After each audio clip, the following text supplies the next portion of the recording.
So we are back with the Brothers-in-Law podcast. It's been a while since we had an episode. Yeah. A lot of things have happened, with the work and with life. And we have a special guest here today. Edafe's here. You need a special guest to come back. To kick it off right. Yes. This is the only way to come back. Correct. Before we get into why we here, a little intro to the podcast. This podcast is called the Brothers-in-Law Podcast. And here we touch on all things law and life related. From different educationals about knowing your rights and what your powers are, to having people come on the podcast and share their stories about how they've been impacted by the system. We're just kind of that platform to kind of share all kinds of perspectives here. So before we get into it, let's just do a brief check-in. How are we doing? How's life?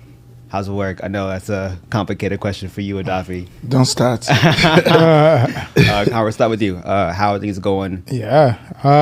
Before you go, last time we were here, he had just finished a trial. Oh, wow. And now we're here, and he just finished another trial. Ooh. For those that know, we both work as public defenders. Yep. We are criminal defense attorneys. We've been doing it for our 7th year now. I can't complain when I'm with two public defenders. It's I also do policy work. So. He also does policy work. Yeah. So he does it all. Yeah. But how are you? Wow. I've been busy, very, very busy. Like you said, I just finished another trial, another felony trial. Mm-hmm.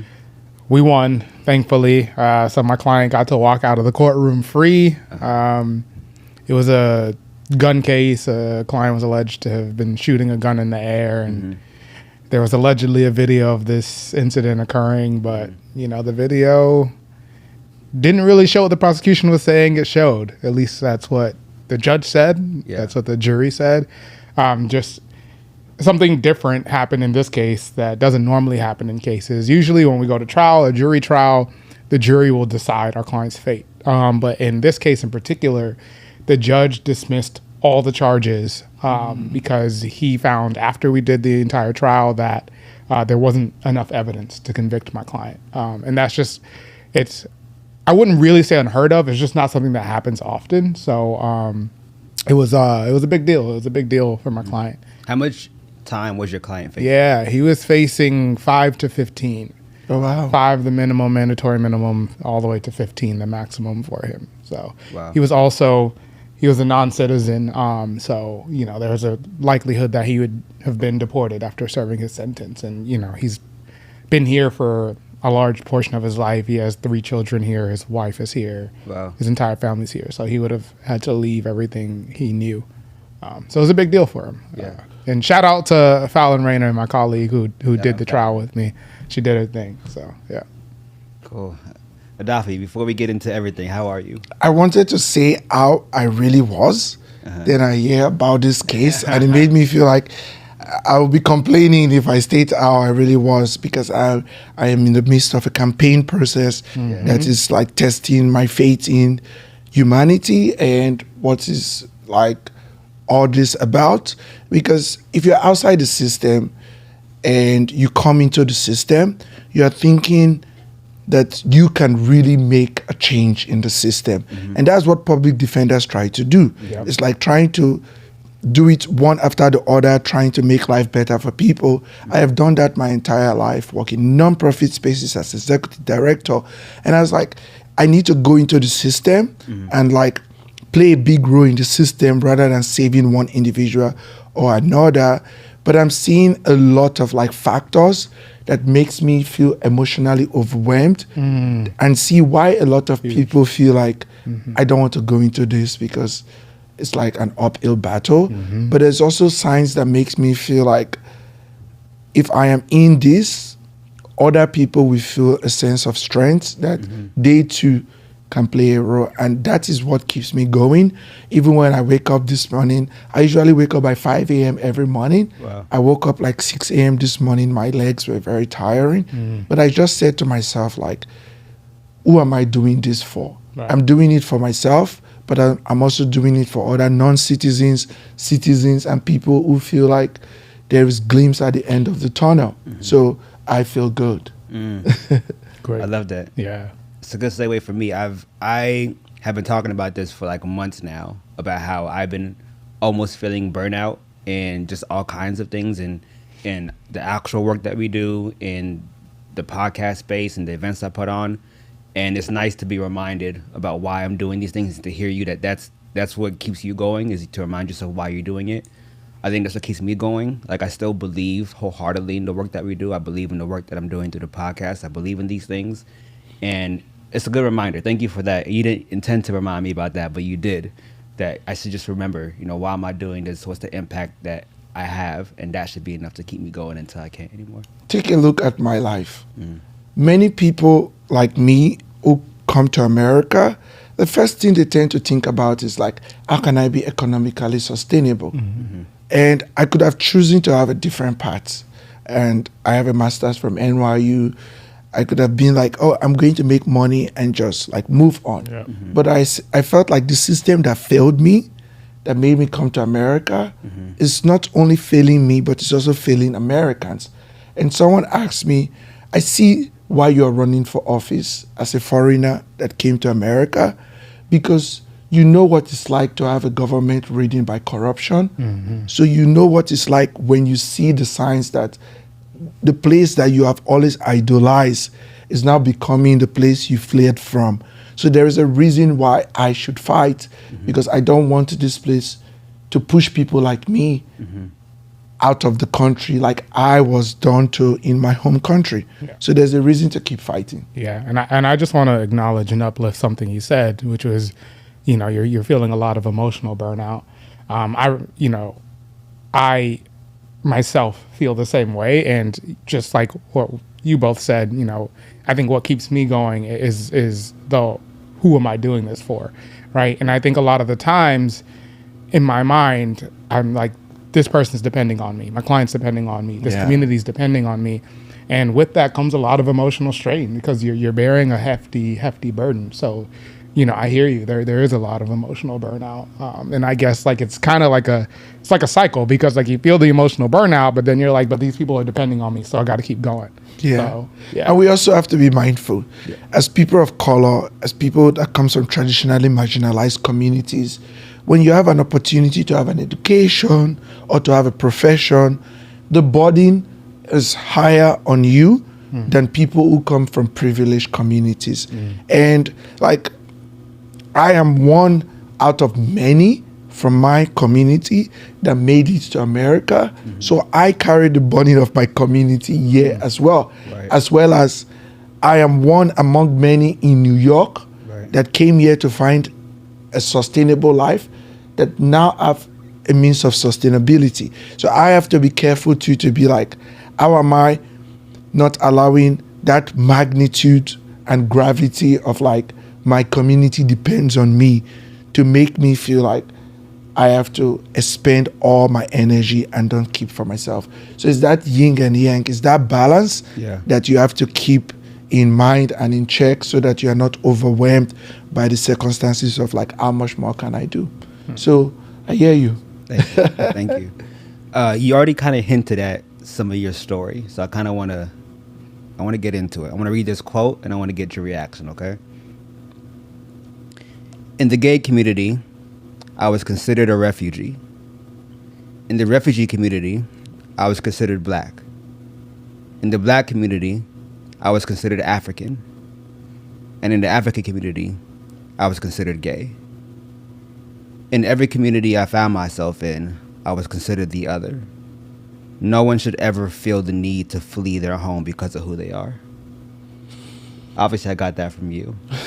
Can you share what the story is behind that?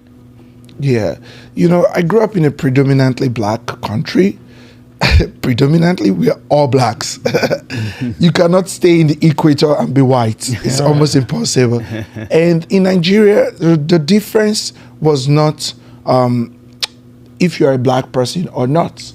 And that was my lens of thinking through my identity, is that I'm a Nigerian, I'm an African, and I'm a black person. Quote unquote, I didn't think about those identities until I came to America. But in Nigeria, I was ordered for being gay. It is worse than being someone that has, I don't want to compare it with a disease. Like, think about the worst thing you can think about. That's who a gay person is in Nigeria. And the reason why is that is long historical characterization from our colonial masters. Nigeria used to be a country that practiced African traditional religion, like most African countries. There was a book I read, it's called Man, Wives, Boy, Husbands. I read this at a very young age. And it shows that in ancient times in Africa, there was a king that is a woman, and all our armies were guys. The people that were taking care of her cooking and stuff were men. The people that were fighting wars for her were women. And when British people came, they changed the perception of our identity that we have to become a Christian, non-secular country. And Islam came and added the identity of religion. So we are divided. 52% Islam, 40-something% Christian. But I grew up in the Christian part of Nigeria, and the idea of being a family man is all about your identity. My dad wanted me to get married to a woman. I would have got to marry to a woman as well. The pressure was so much that you are nothing other than having wife and kids. Then I got an education. I went to the northern part of Nigeria where Islam is being practiced, and I was working as an health aide for a clinic for pregnant women that had HIV, and they will give birth to the child. The child is HIV negative, but during breastfeeding, they can transmit HIV to the child. So you could have taken a medication and prevent that. That was what I was doing. And I was looking at the data and found out that the prevalence among the gay community was even higher than pregnant women. So I founded a clinic in Abuja, Nigeria, that was helping provide access to treatment for members of the LGBTQI community. It was fine until 2014, where the government of Nigeria passed a law that criminalized same-sex relation by 14 years imprisonment and activists like myself by 10 years imprisonment. The work I was doing got an award whereby I was recognized for my activism in promoting access to treatment for members of the LGBTQI community. Then I was a victim of mob violence. This is like the most difficult experience of my life, but I survived. And I think that the reason why I am here today is as a result of that moment in my life. When I won the award, my names and photograph were published, and I was like naive about the consequences of this award. I went to the World AIDS Conference in South Africa. I was given this award, and I came back to Nigeria. In July of 2016, a mob came to my place. They broke down my door. They were singing that I am gay. They have found out that they're going to kill me. So in Nigeria, most people live in like a studio. Like young people like me, I live in a studio. So there's one place to come into my apartment and there's one place to go out. But I do have a window. So when the mob was like banging on my door, I ran to the window and looked at the window. There were more people on this other side than I could see through my door because my door was closed. And like I was in a brief, they dragged me out, they beat me up. I blacked out. When I woke up, I knew that I had to leave Nigeria, and I went to the United Arab Emirates. I couldn't seek asylum there. I don't know that I couldn't seek asylum there because members of the gay community are not even welcome in UAE. They don't give immigration status to asylum seekers in UAE. So I came back to Nigeria, then I flew to America. When I came to America, I was detained by immigration, criminal justice system, spent 5 months and 14 days in an immigration detention center. When I was released, my idea is that, oh, you're gay, so you go to the gay community. This is what you have been persecuted for all your life. When I came to the gay community in America, my identity as an African was overwhelmingly the key identity. So they're like, go to places where refugees are. You go there, your gay identity is prevalent. So there was no safe space for me. And it felt like all throughout my life, I'm looking for a space where I can be both black and gay and a refugee. And I didn't really find that space until I created that space for myself by creating an organization that helped LGBTQ asylum seekers find a sense of home and refuge in West Harlem. Wow.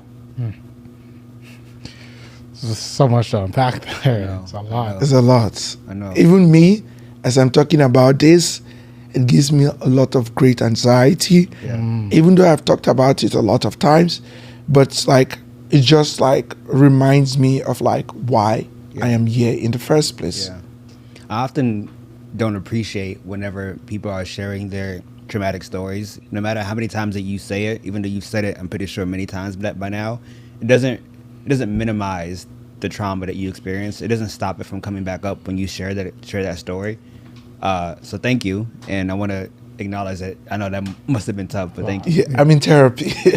I've been in therapy since I came to the US, but also the trauma didn't end by creating a space, because we live in a system that is meant to capitalize on your trauma every single moment you interface with it. Yeah. When I create a nonprofit that is providing a safe space for asylum seekers in Harlem, in a church, so I'm interfacing with that part of my identity that have been criminalized, but I'm doing it to provide safety for people in a church in West Harlem. But the only sense of like home and safety I have is that I read a lot when I was growing up, and I read about James Baldwin and his time in Harlem and wrestling with the church, go tell it to the mountain. I still have the gold-plated 50 copies of the original book that Baldwin signed at home. And the source of strength I receive is that this year we're celebrating the 100 years of Baldwin, the centurion. And people are reading about his story and drawing strength from Baldwin. And I drew strength from him a lot, that he made it possible for someone like me to be able to share my identity and don't feel like I am singling out myself. And it's that kind of home that I have found in Harlem that I didn't find in so many places, because sometimes I know I'm a gay person, but I'm still masculine presenting. And if I meet another African person, they'll be like, my brother. Like, if an African American person sees me in Harlem, they'll be like, my brother. That's the prevailing identity is my blackness and not my gayness. And I'm not shy to be a gay person, up to the point that people around me have become more familiar with my identity, that they feel safer to be around me because they know that I care about them more than what they tend to think about my sexuality. Because in Harlem, I was running a food pantry and a shelter. So on Mondays when I'm there, there's a long line of people waiting to pick up food. I am writing the grants. I am calling United Ways to make sure the food is there. So these are people that are experiencing food insecurity, and they're like, Edafe is providing the food for us because there's 2 Nisha campus close to the church. Then on Friday, I have a movie night program at the church. These are homeless people that we walk into the center. They will have food to eat. They will have TV to watch. And it gives them warmth and welcome for like 3 hours. We're watching old movies like Back to the Future, Coming to America. Who cares? They don't care about the movie. They just feel like, if I go downstairs on Friday evening, I have a community with other people there. Then on Saturdays, we do have a soup distribution program whereby we pack soups and snacks in bags, and we drive from 125th Street and 8th to East Harlem. And if you get to like Madison and Ted, there's a lot of people that are experiencing mental health issues.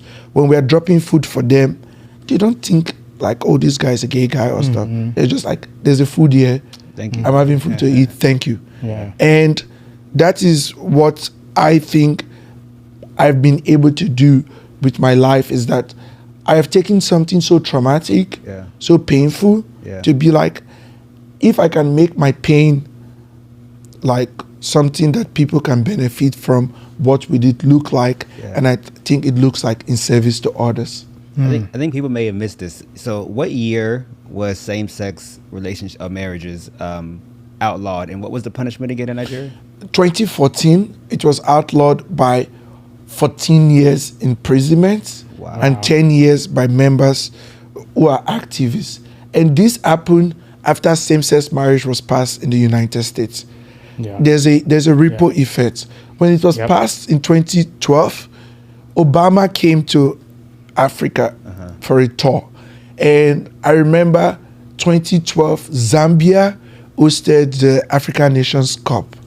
And I think when Obama came, he was doing a tour with the nation that won the African Nations Cup. He went to Kenya. They refused him to come to Nigeria that year because they say that it's passing this message of like, is bringing this American way of life to Africa. And they're like, we have to reject it in all our might. And what happens is that evangelicals from America who have lost the war at home started funneling lots of money to countries in Africa. They wrote the law in Kenya. Kenya was the first country that introduced some type of law. It happens also in Zanzibar, whereby people's names were posted on Facebook and saying that if you see these people, bring them down alive. Then he went to Uganda. Then Nigeria followed. But it was only Nigeria that wrote it into law. And after Nigeria, they continued persisting. And 2 years ago, Ethiopia passed similar law that had death penalty attached to it. So evangelicals from America are still trying to make Africa God's own country. And the fight is that we have lost this war at home. We have to take it to Africa and make Africa God's own country. Yeah, I remember that too. I remember after Obergefell passed, I remember that there was a concerted backlash in Africa, like in direct response to what was happening in America. And a lot of Africa's leaders were like naming that. They were saying like, we're not going to be like America. We're not let that happen here. Even when the Pope was about to be chosen, some people say they should choose a Pope from Africa because it's going to be someone that has a strong moral leaning against homosexuality because the church is becoming very soft on the issue. And if you look at some, I'm an Anglican in the United States, Episcopalian. Yeah, my mom and dad are both Episcopal priests. So the church broke from the Catholic Church so that they can be able to have some set of like same-sex relationship protected. If you look at the Methodist Church, the fight they have been fighting since 2020 is because the Africans that are priests, they are very strongly like holding the line. And there's a division between should we be a progressive church or should we have hardliners on the issue. And I think that Sarah McBride, the senator that won from Delaware, the trans lady, she said if if a party is making a very small issue the most talked about issue in an election, there is a problem. The problem is that they don't have issues to address the economic circumstances people are facing. Then they use this marginalized group as a reason for attacking the majority of the groups. Like the person that I decide to run against for city council, I have seen over and over again that when it comes to like Pride months and stuff like that, they might make a post and stuff like that. But we're trying to pass Proposal 1 that will guarantee equal rights amendment for all members of the LGBTQI community, protection for women, young kids in New York State. And because they come from a certain type of community that is still very conservative, Orthodox Catholic, and come from conservative parts of the world, they were afraid to make a mailer that says, vote yes on Proposal 1. And I think that systems of oppression are very interconnected. And in our politics, people, I have been so surprised that the least thing people have been worried about is about my sexuality or my immigration status. The least thing that they have been most worried about is my lack of ability to take money from special interest group Yeah. because they are feeling like I won't be able to be amenable to the kind of politics they want. Yeah. New York in general, educated people who have money, they don't want disruption. That is what it was in Nigeria. Being gay is a disruption to the way of life. Me being an outsider candidate is a disruption to politics as usual. And that is what I have seen is that in this process, I am an outsider. It's supposed to be a disadvantage, but it's an advantage because I've always been an outsider. So like when the party is consulting around somebody, everyone is endorsing them, all the big money is flowing towards them. I wake up and I'm like, yes, that's what I want. Because it's making the case for me that we don't want our politics to remain like this. Right. We want difference. And that is the kind of the biggest hypocrisy I have seen is that people say something, but they actually do something else. Yeah, and I got a two-part question, but I got to run to the restroom first. Sure. I'll be right back. Imani, you go edit that out. I keep it going. I'll be right back. All right, so you are running for city council Yes. in Harlem, Yes. District 7. Is that right? All right, so I have been thinking a lot lately about how to encourage young people, how to encourage black people, how to encourage people in Harlem to just like care about local politics, to care about going out and voting in these elections. Most of the people who I hang out with who didn't really grow up the same way that I grew up don't really know who their assembly person is, don't know who their bureau president is. They're so removed from local politics, and I'm trying to figure out ways to like get them more involved. So can you answer broadly what is the role of city council, and why should people care about what city council does? It is the way our government has been structured for a very long time. City council used to be a part-time job. Progressively, it became a full-time job. But it became a full-time job because we knew that the mayor alone could not be able to attend to the needs of every New Yorker. City council districts were less than 20 council districts. Now we have 51 council districts because the city council person is the closest form of government to the everyday person. The city council votes on the budget of New York City. New York City is an economy of its own. They say the second hardest job is after the president is the mayor of New York City. Then the second hardest budget after New York and after United States and California is New York City budget. Many people's lives are affected by our budget. Deciding if public safety should be heavily focused on policing or providing mental health services for people on the subway, if we should provide access to education for mothers who have small kids, if we should have more bike lanes or not. How do we create laws to protect cannabis legalization, or if we should criminalize people who ride their bike over a red light?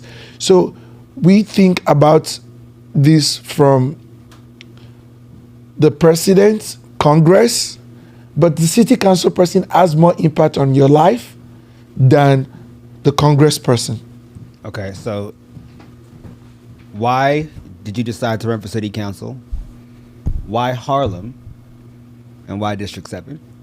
When I came to New York City, Harlem became my home because as a black person, an African, and somewhat religious, the only place I felt sense of community to was Harlem. And I have seen a lot of voter apathy.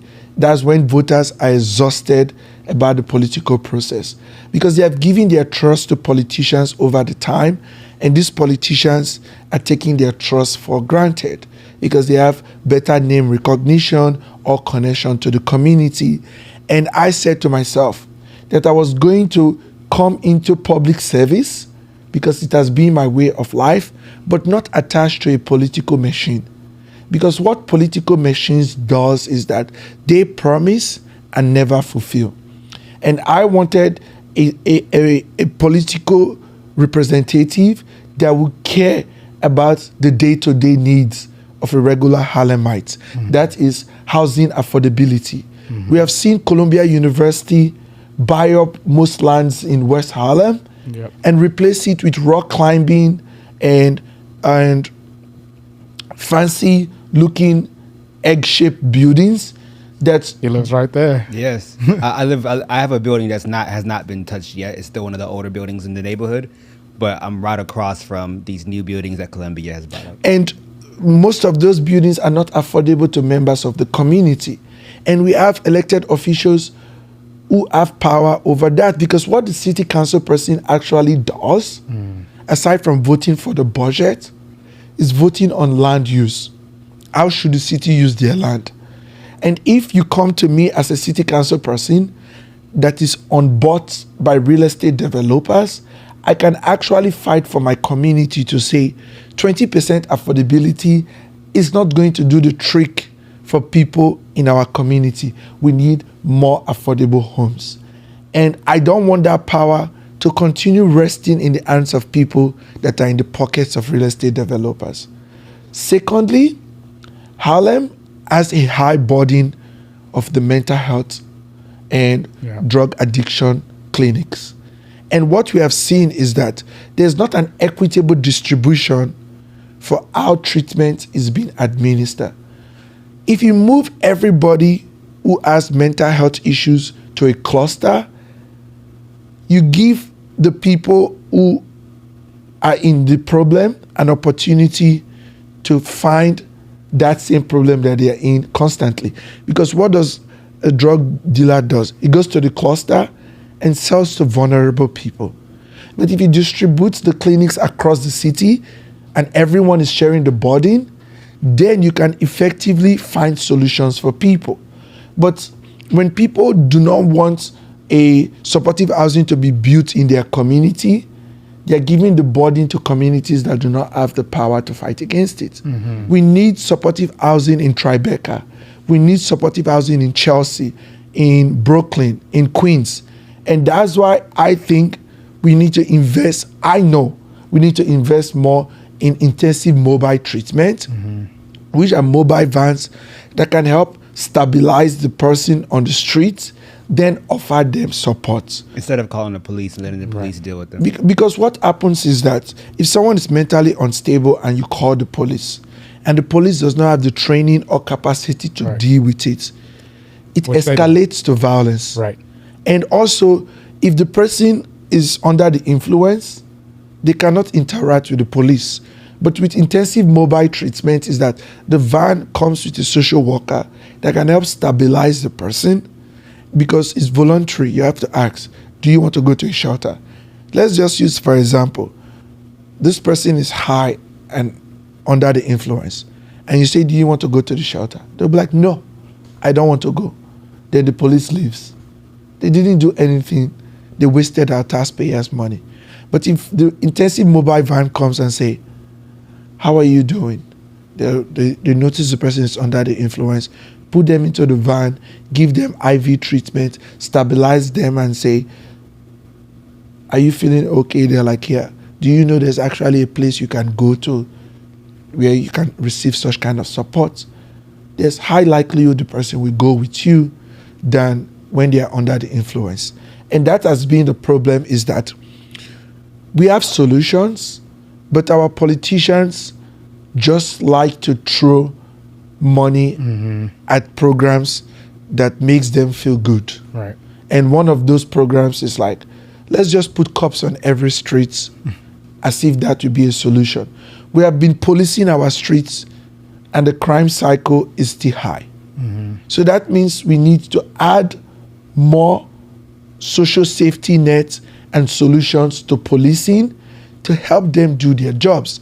And our proposal is proving to be effective. That when you stabilize someone, give them supportive housing, it leads to long-term solution. Right. And if you're just throwing money at policing, we're going to waste our money. Yeah, we talk about this all the time. Police don't stop crime or prevent crime. They respond to it and perpetuate it. Right. And all these services that you're speaking of will help to actually respond to it and reduce. And it has been proven to work as well. The co-responder model has worked in Denver as well. And with a co-responder model, it's 988.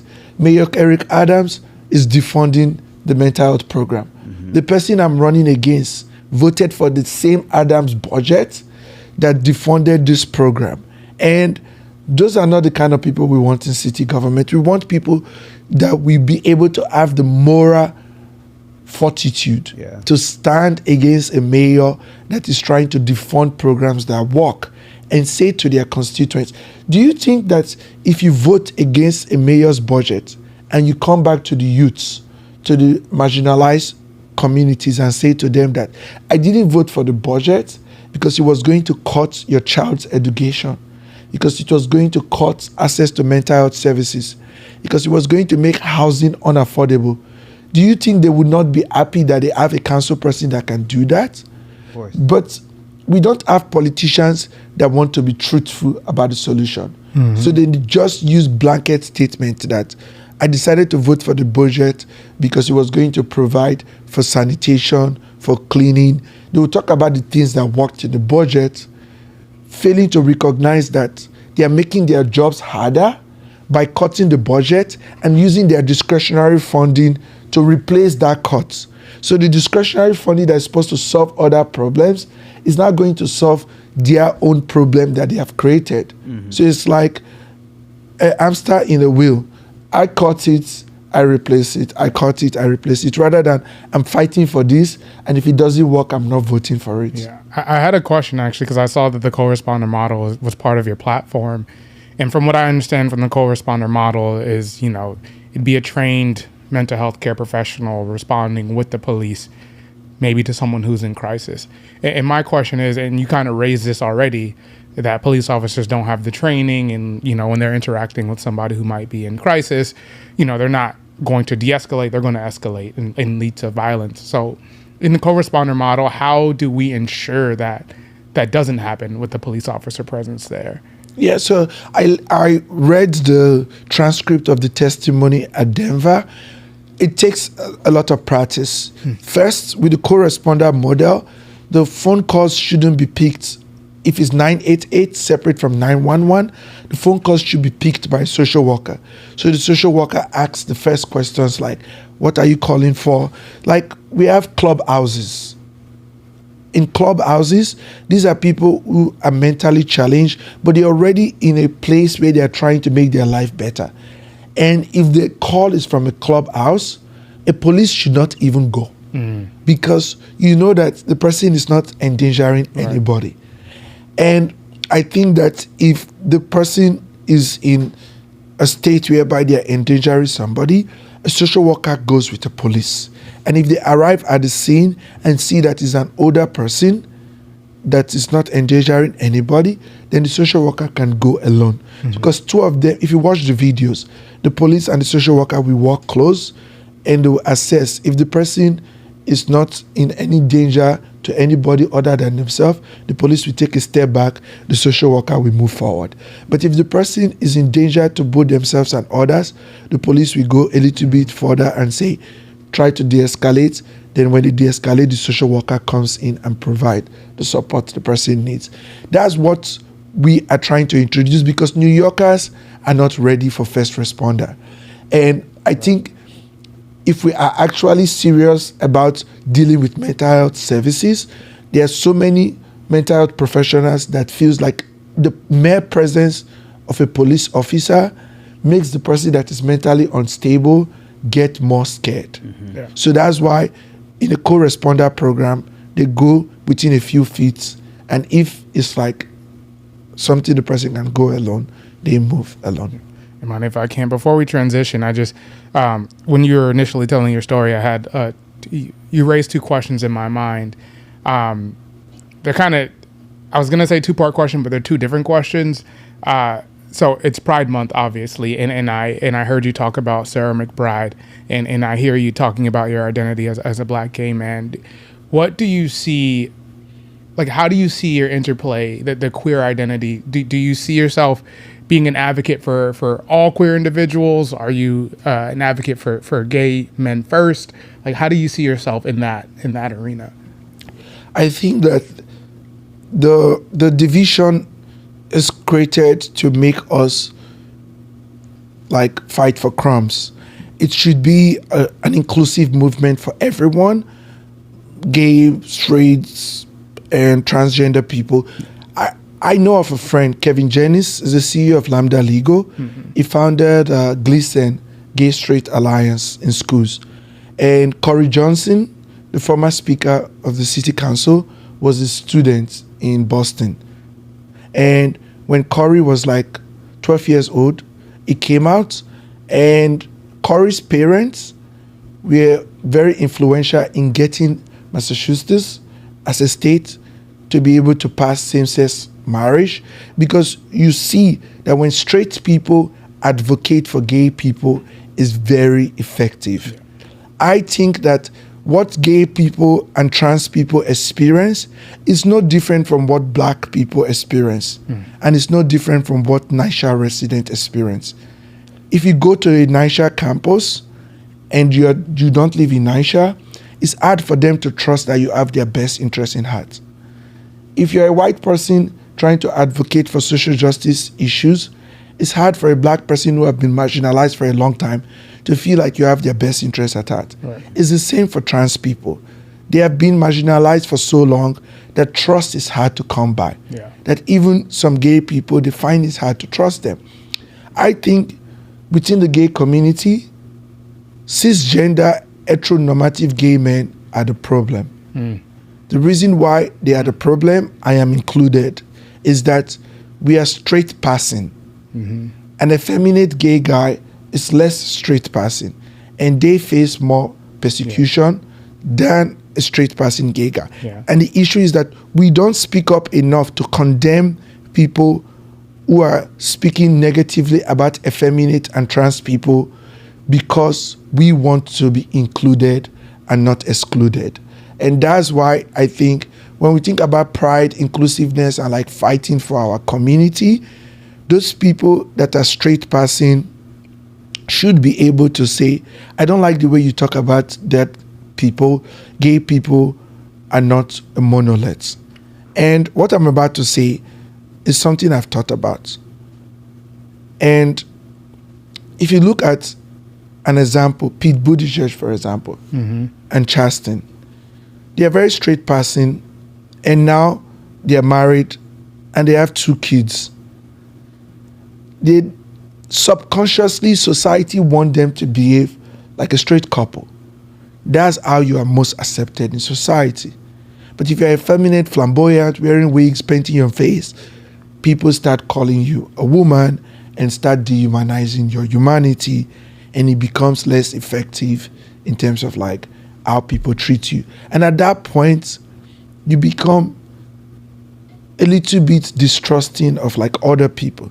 So I don't like to pit gay people against each other.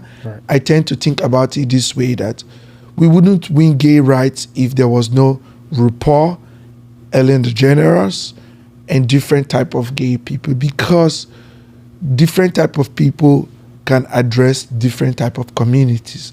And together, we would be able to win more progressive legislations for gay people. Yeah. Thank you for that. And like the second part of that question was, when you were talking about, just helping out in the community, giving back, giving food, but being a gay man doing this, what I understood from what you were saying was that your identity as a gay man didn't matter as much as like what you were able to provide for the community, right? And I resonate with that, because I think that's where the Democratic Party is kind of failing, because they lead with identity politics first, and they're not coming from an understanding that across all marginalized communities, like material conditions and the ability to better yourself and move up in life is what matters a lot to people. Yeah. So what do you think about that? I agree. Like, throughout my campaign, I've not made my sexuality or my identities the cornerstone of our campaign. We know that what someone cares most about in a candidate is when this person is in a room to make a decision, would they care about me and my family? And will they fight for me and my family? That is the most important thing a voter cares about. And what the Democratic Party has done in the past is that if you are Black and Latino, you are most likely going to vote Democrats. And now the Democratic Party are losing a lot of Black and Latino voters. And I don't think they are losing them because of identity, because we are preaching identity all the time. We're losing them because we no longer make economic sustainability the cornerstone of our policies. We make identity as the cornerstone. And identity is not just being gay, Black. Right. The identity is also like, we make identity politics religion. We make identity politics like abortion. It's like an identity. I am pro-life, or I am conservative Christian, or stuff like that. We are identifying voters based on identity, but across all identity, what someone cares about the most is, will I be able to have a roof over my head, food to eat, a good place to live? Because those are the basic human needs. And that's what we need to address the most as a party. I am not just a Democrat. I'm an individual. And I don't think across party line. I think across individuals. Like, what would the individual be thinking? I am running against a Democrat. If I care about protecting the party, I wouldn't be running for office. Because I feel like the Democratic Party is failing to meet this moment. Look at immigration. The Democrats have always virtue signal with immigration. And we have ICE grabbing people in courts. Under a Democratic mayor. Under a Democratic mayor. We have ICE in Rikers Island under a Democratic mayor. Mohammed Khalil was detained by ICE in Columbia University, where District 7 is located, under a Democratic City Council person, a Democratic Congress person. Andrano Espaillat is our congressman. He hasn't spoken up about it. His godson, Sean Abreu, is the council president, hasn't spoken up about it. Why would a young person go out to vote when it feels like the politicians that they have elected are not fighting for them? All they talk about is like how their identity as a particular group of people can be protected. And it's mostly ethnic identity. But let's use the outsider analogy. In America, I'm not white, I'm not Jewish, I'm not Dominican, I'm not Hispanic, I'm not African American. The majority of voters in my constituents are one of those identities, and Puerto Ricans.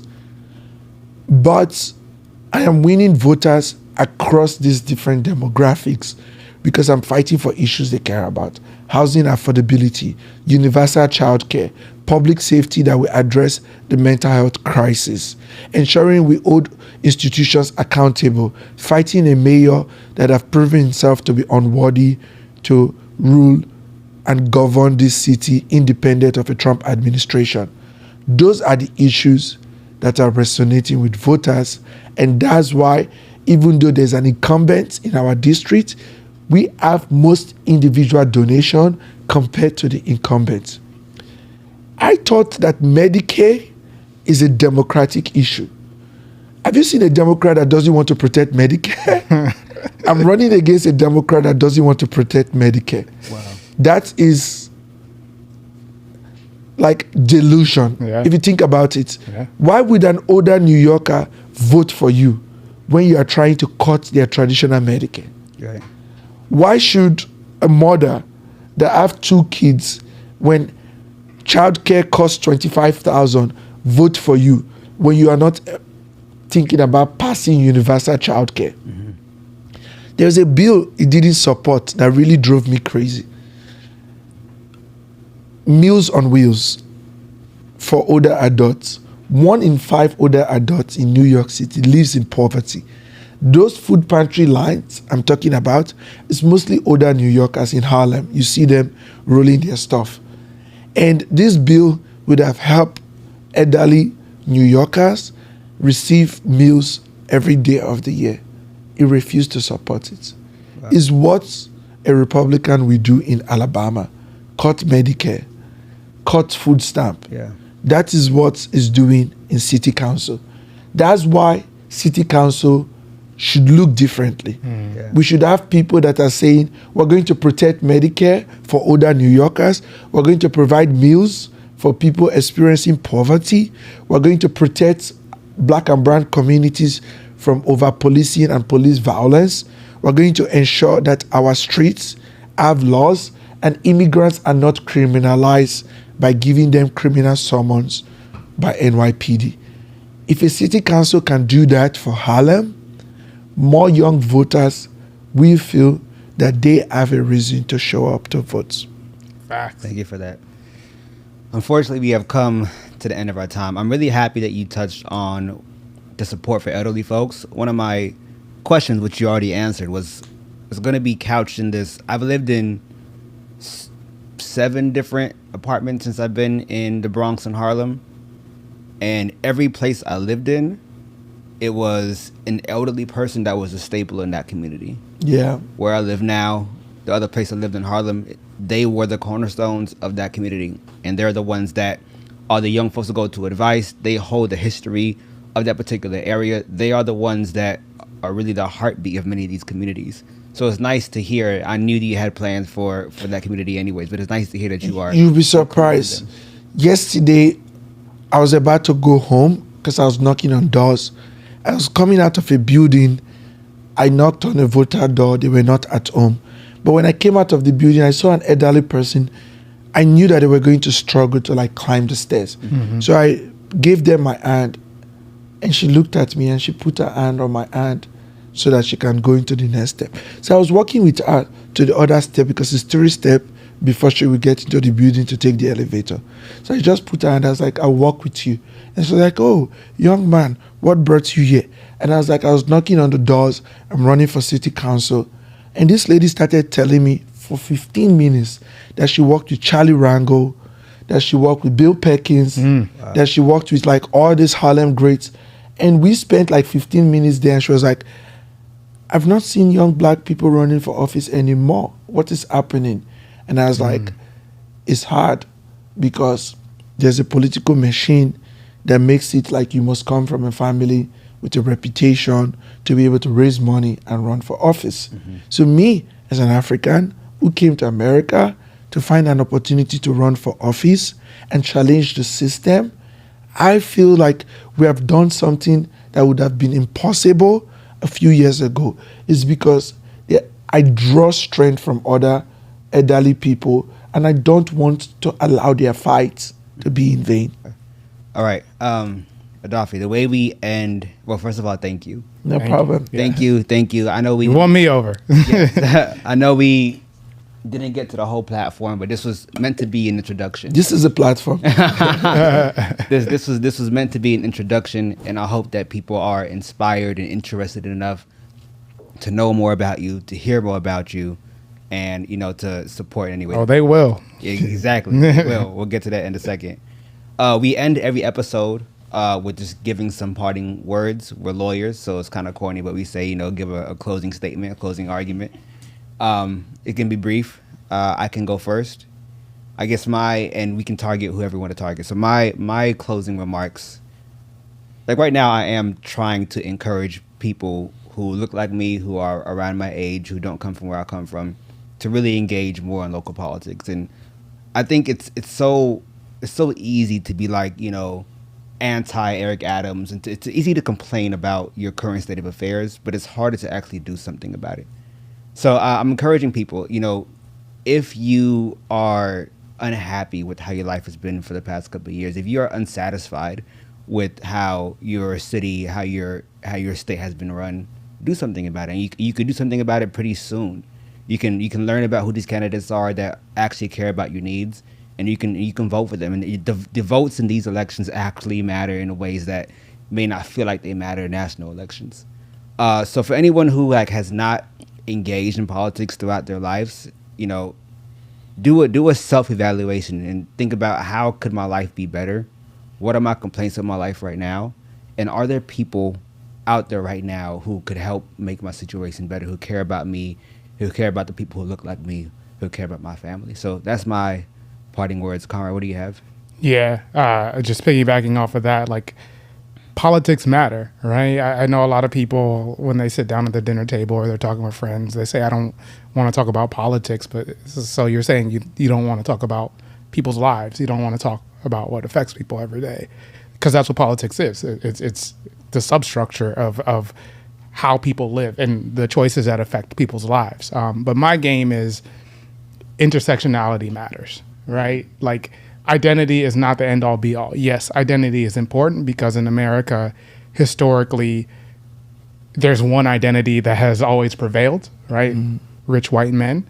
And they've had the power and they have stripped power from all other marginalized identities.